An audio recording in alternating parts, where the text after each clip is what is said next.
Boche gold and diamonds. Buy now, pay later. ട്രെയിനുകളിലേക്ക് ഭക്ഷണം എത്തിക്കുന്ന സ്ഥാപനങ്ങളിൽ റെയിൽവേ പോലീസ് പരിശോധന നടത്തി. റെയിൽവേ സ്റ്റേഷനകത്തെയും വന്ദേ ഭാരത് ട്രെയിനിലേക്കുമുള്ള ഭക്ഷണമുണ്ടാക്കുന്ന സ്ഥലത്താണ് പരിശോധന നടത്തിയത്.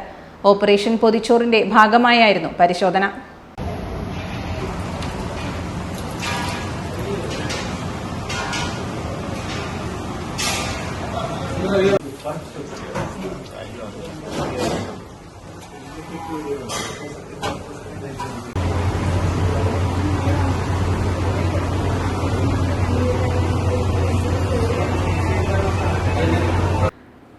ഷൊർണൂർ റെയിൽവേ സ്റ്റേഷനിലെ ഭക്ഷണശാലയിലും വന്ദേ ഭാരതിലേക്കുള്ള ഭക്ഷണ നിർമ്മാണശാലയിലും പ്രശ്നങ്ങളില്ലെന്ന് railway police SI Anil Mathew പറഞ്ഞു. വാണിയംകുളം പഞ്ചായത്തിലെ ഹെൽത്ത് ഇൻസ്പെക്ടർ ഉൾപ്പെടെയുള്ളവരുടെ സാന്നിധ്യത്തിലായിരുന്നു പരിശോധന. ട്രെയിൻ യാത്രക്കാർക്ക് ഭക്ഷണം എത്തിക്കുന്ന സ്ഥാപനങ്ങളിലെ ശുചിത്വവും മാലിന്യമുക്തവുമാക്കുകയാണ് ഓപ്പറേഷൻ പൊതിച്ചോറിന്റെ ലക്ഷ്യം. ഷൊർണൂർ റെയിൽവേ SI അനിൽ മാത്യുവിന്റെ നേതൃത്വത്തിലായിരുന്നു പരിശോധന. Dot view news.